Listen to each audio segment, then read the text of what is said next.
is a very exciting group of young kids, well, 15 to 17, young musicians who are at the same time already quite skilled. They can play their instruments very well. They are musically very talented, yet they don't have the experience of playing in an orchestra as much as we wished they did.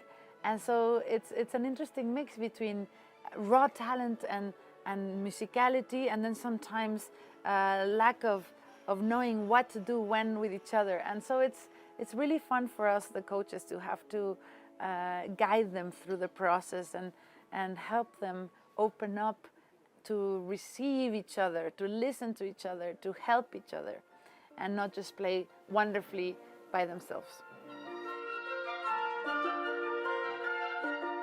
This is an orchestra made out of people from all over the world, of youngsters from all over the world. And I think there is a little bit of this resistance of, this is the way it should be played. Oh no, this is the way. You can feel it. And sometimes it's a conflict, and sometimes it's actually enlightening because they learn from each other. And that's what I'm trying to do, to tell them and help them to be colleagues, to be vulnerable with each other, to be open, to say, you know, I want to learn from you, I want to hear you, I want to play with you. And I think sometimes musicians go into a shell and protect themselves from each other, especially at that age. And that goes against the nature of music. You want to be free, you want to be open, simple, generous. And I've been trying to work on those ideas with them, and it's quite beautiful to see.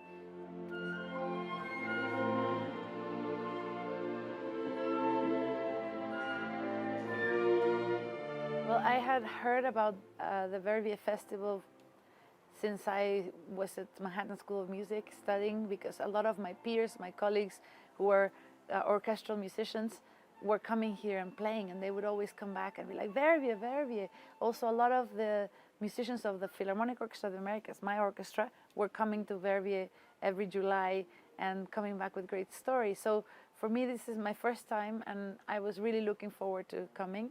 And it's actually blown my mind. It's a beautiful place, of course, but what I'm amazed the most by is the amount of talent all in one place at one same time.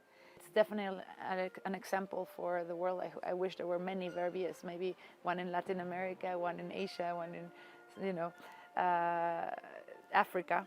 I think would be great. The live streaming is amazing, because now we can share what we're doing anywhere in the world with everybody. And I've just had a few concerts that have been streamed live, and in Mexico has been a great response from the people, because they get so excited and they write and they watch and they feel they're there. I think it's also a great tool to teach, to show how are people playing in different places in the world.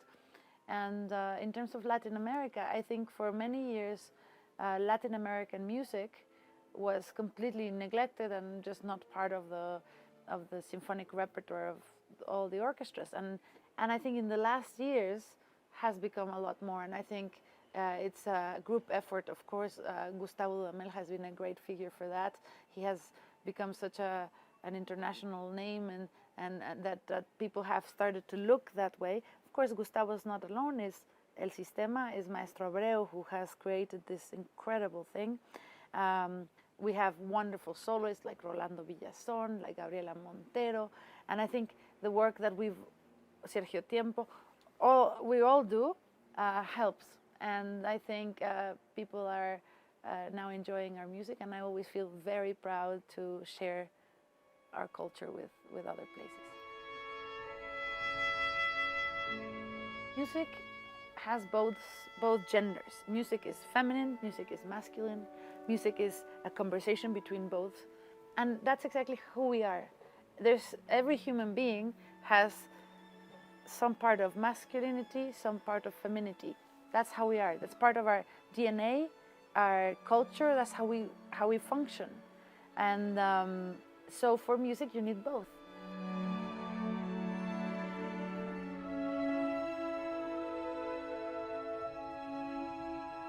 Well, I think that what Medici TV is doing is extraordinary by broadcasting live concerts of the highest quality all over the world. It's a remarkable effort, and it's wonderful for us musicians to have this outlet, and I'm really grateful that you're doing it.